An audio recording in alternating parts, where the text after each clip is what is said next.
Well guys, it's Kieran, or KillerKizHD here, and welcome back to the Cherries Rise. This is episode number 32, and we are back. We are back for Season 5 of the Cherries Rise. As you saw in the starting intro, we are now the official England manager. Yep, it happened. We got offered the job after they were really quite bad in the World Cup. We've given the job. It's 2018 now. We've got 2 years to the Euros, and hopefully we can do a good job for England, I guess. Now I know why you're all here. Let's have a look, shall we? The transfers. Yep, let's go and have a look. First we'll go and have a look at the outs. Why are we on 2014-15? That's lovely. The outs. Firstly, Patrick Bamford, he's gone to Burnley for £4 million. We've made a loss on the bloke for about 4.5 million. Considering he was quite good for us, it was just a case of him wanting to leave to get game time. So now he's gone to Burnley, 24-year-old. You'll get some game time there with Burnley alongside Matt Ritchie. Other players have left. J. Emmanuel Thomas has left on a free. He's gone to Leeds after, I believe, 4 years at the club, actually. He was just a bit part player, and fair play to the left ones again. Matthias Johansson's left on a free. He's joined Sunderland on a free transfer. We bought him for 2.1 million from AZ Alkmaar, and he's just not done the job. It's a shame because we brought in Callum Chambers, and that was it. It just didn't get the job done. We say goodbye to Branko van der Boomen, 23-year-old Dutch international player. He's not an international player, is he? No, he's not. What am I talking about? He signed him from SE Eindhoven for 150k, and we've made a profit on him. He was a bit of a player. He went out on loan a lot, but we signed him for 1.2 million. We made a profit. He's gone back to Holland, so I'm guessing he's a bit happy about that. We got rid of Sean Kavanagh, the bloke we signed for 1.5 million from Fulham. He did nothing for us because he was lied to by his report, so we sold him to Middlesbrough for 375k. I don't care about making a loss on him because he's awful anyway. We say goodbye to Julian Green. We signed him for 775k from Bayern Munich. Last year we only made 11 appearances to the club, 12 goals, 2 goals, sorry, 1 assist, 1 player of the match award. He's joined St. Etienne for 2.5 million. We made a profit, which is nice, but he was just not. He was moaning about game time, wanted to go play somewhere else, so we sold him to St. Etienne. But finally, the big transfer, Stefano Storaro. We obviously bought him from Juventus a couple of seasons ago for £1.4 million. And he's been really good. His average rating doesn't speak it, 6.98, 1 goal, 1 assist, 2 goals, 1 assist in the second season. But he was just a real good defender. He was kind of like a DM. He was always my ball-winning midfielder. He's joined Inter for £7 million. I hope he does well there because, he was quite a good player for us. In terms of loans, we've said goodbye to Paulo Otavio again. He's going to Petrolul in, I believe, the Romanian division. The Romanian First League. He's still unable to gain a work permit after being out on loan for 3 seasons, so I've sent him out to Romania. Hopefully he can do well there. Nicolas Garo, the lad we bought from Argentinos Junior, he's gone out on loan to Bero in the Hungarian league or the Bulgarian league. It's one of the two. It's Bulgarian, right? Okay. I just annoyed a lot of Bulgarian people. Yeah, he's gone there for his second season. Simply because of his work permit as well. And finally, Mitch Joyce, the lad we signed from Arsenal for 1.2 million, I believe, 2.7 million. He's got out on loan to Gillingham. His report is awful. I shouldn't have bought him. It was a rush buy. It was kind of a buy that I just rushed, and it was a shame I bought because it's 2.7 million down the drain. But it's okay because we brought in 2 new strikers and 2 new midfielders. Of course, we brought in Andrea Pirlo from Juventus on a free transfer. The 39 years old, joins us for free from Juventus after a fantastic career. It's probably going to be his last 2 seasons at the club. He's here as a bit part player and mainly to tutor other players. He's currently tutoring, I believe it's Stephen Nodwell. Let's have a look. Stephen, there he is. 17-year-old. He's only got, a small bit of potential, but he's tutoring him. Hopefully he can tutor him well. We'll go from price. We signed Ahmed Ibrahim from Villarreal. He's a 19-year-old striker. He's got some fantastic stats. I'm really loving his mentals and his physicals and his technique. He's just a fantastic player. We signed him for 9.75 million. I could have skipped my words then. For the one player who I've bought, he was the one who had potential to be a world-class striker. It's the second player we've got now that has world-class potential after Josh Dumont. So I'm really excited to have this guy at the club. I didn't put a release clause, which I really should have. Dan Crowley. Now, if you know him as an Arsenal fan, you know that he's got potential. He's a future England player, as some people say. Signed him from Aston Villa, Arsenal did, and for £200,000, and we've brought him in for 11 million. He's been doing quite well for Aston Villa and Aberdeen. We brought him in because Stefano Sturaro is gone, and he's going to be our new midfielder, basically with Pirlo as a kind of a substitute backup, I guess.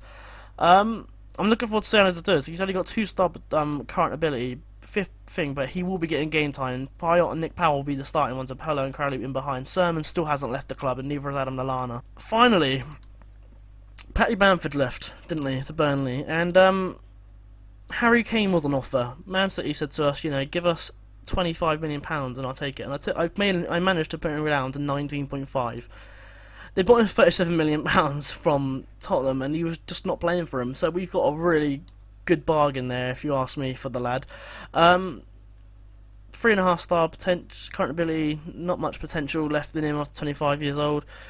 He's there to start, really. He's there to be behind Danny Ings in that striker role, and I'm really excited for him to play for the club.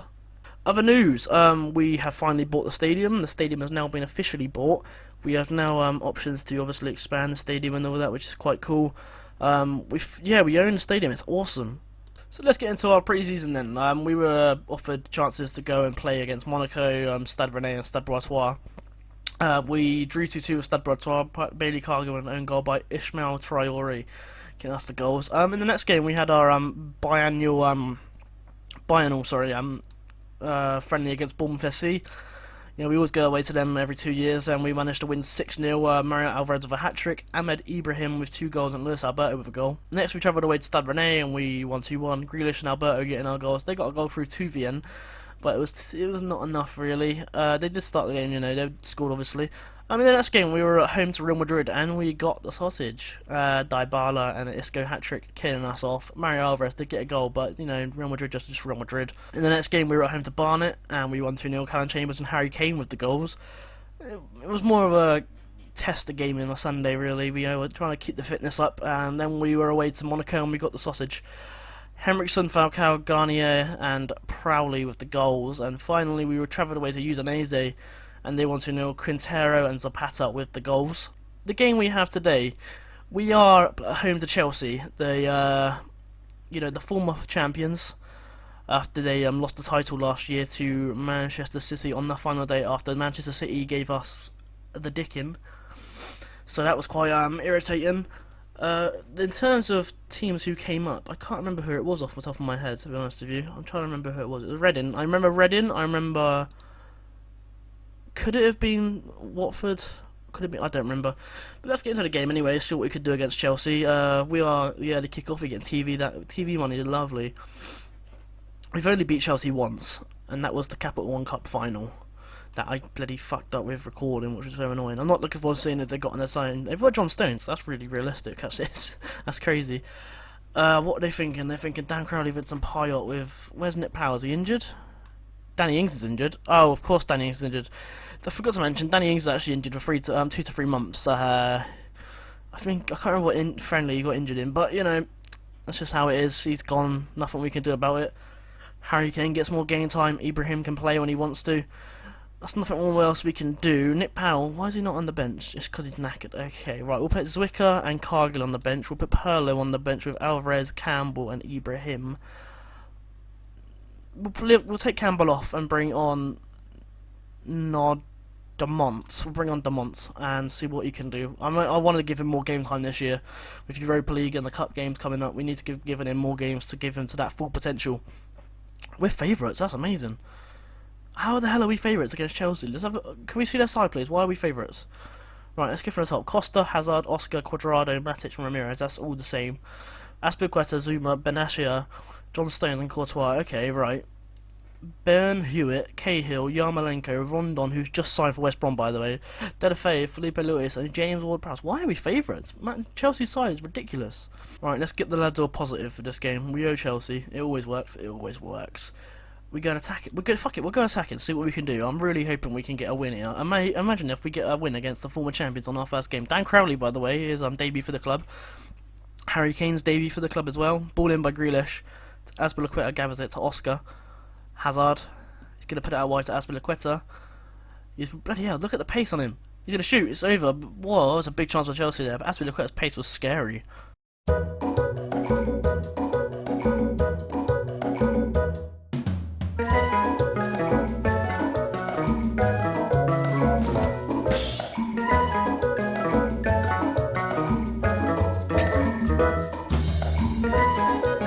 Hello everyone.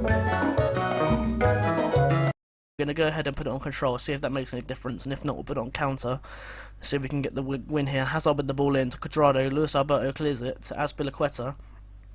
He's got options, he passes to Matic, Costa, win with a tackle, Dan Crowley on the ball, Crowley to Luis Alberto, Harry Kane, he's got a break here, Benassi with a tackle, passes it to Cuadrado on that right hand side, he can whip it in, I know he can. But he's gonna, what's he doing here? Ball to Oscar, Costa, what a goal by Diego Costa, it's offside, oh. We've gotten really lucky there. Throw in, Alberto to Chambers. Grealish on the right hand side, he's going to whip it in here. To Harry Kane! Harry Kane on his debut! Harry Kane! On his debut for Bournemouth, 1-0, come on! I can't believe this is happening. Jack Grealish, what a man. Puts the ball in, Harry Kane on his right peg. What a lovely goal that is. I'm so happy about that. We're going to make a change. Oh, it's a highlight. Oh my word, please don't let it be us. We're going to take off Luis Alberto, we'll switch him off with Dan Crowley, put him in the attacking midfield spot. We'll bring on Pirlo and put him on there as a deep-lying playmaker. Yeah, and we're going to take off...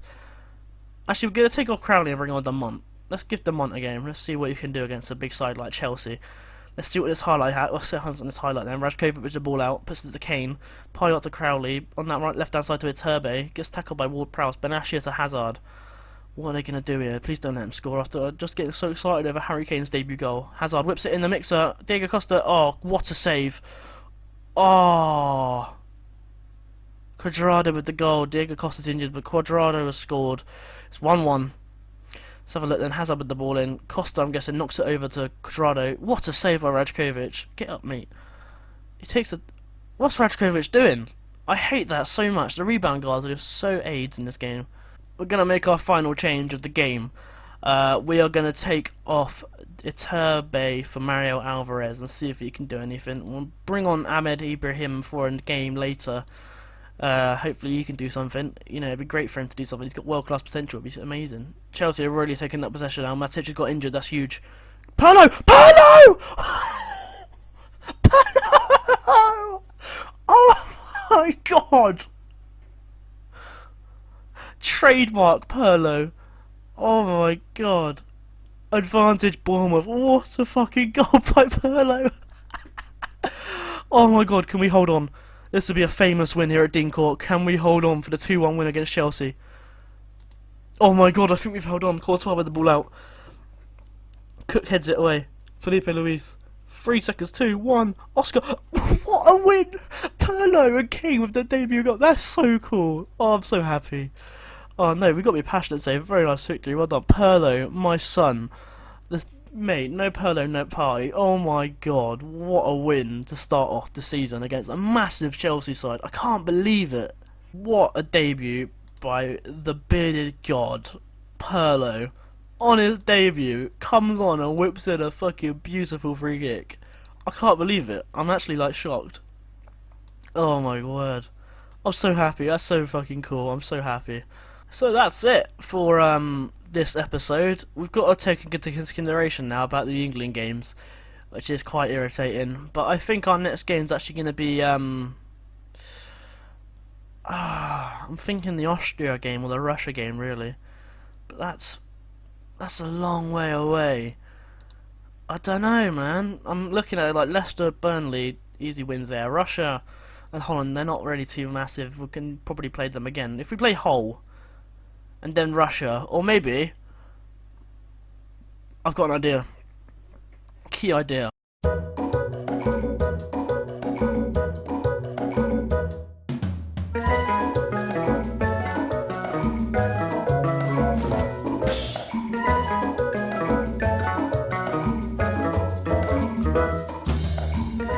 Yes.